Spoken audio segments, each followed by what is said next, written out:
Hindi pwedeng hanggang dito lang ako. Ikaw ba? Ano bang pangarap mong maging? Ano pa ba yung mga lugar na gusto mong marating? Ano pa ba yung mga bagay na hangad mong gawin? At ano pa ang laman ng palagi mong hiling? Kaya mo, lagi rin ako nakaharap sa salamin. Pinakatititigan ng gusto, yung sariling tumitingin. Pinakausap, natanong, sinisilip ang aking galing. Baka sakaling biglang magising. Yung ako na gusto kong maging. Yung ako na may malayo ng narating. Yung ako, malaya ng bilhin. Ang kahit anong gusto. Sariling bahay, sariling sasakyan, sariling negosyo. Isang ako, katauhan ng isang tagumpay na tao. Isang ako, na tumama sa loto. Hindi naman tumataya, pero seryoso. Sarap siguro ng buhay natin, no? Pag naabot mo na yung mga pangarap mo.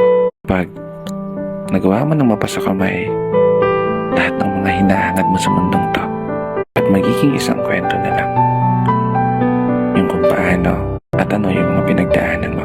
Isang kwento na maibabahagi mo sa ibang mga tao.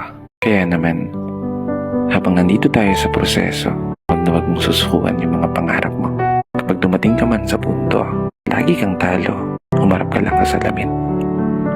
At tignan ang sarili mo at subukan mong tanungin, hanggang dito na lang ba ako? At kapag biglang sumagot yan, tumakbo ka na. Hindi. Seryoso na. Ika nga nila, ang pagsuko para lamang sa mga mahihinang nilalang. Naya nga ng iba, kaya panigurado, kaya mo yan. Magtatagumpay ka. Ito na nagtatapos. Kaya isang pagpupugay para sa lahat ng mga tao na patuloy sumasabay sa hamon ng buhay.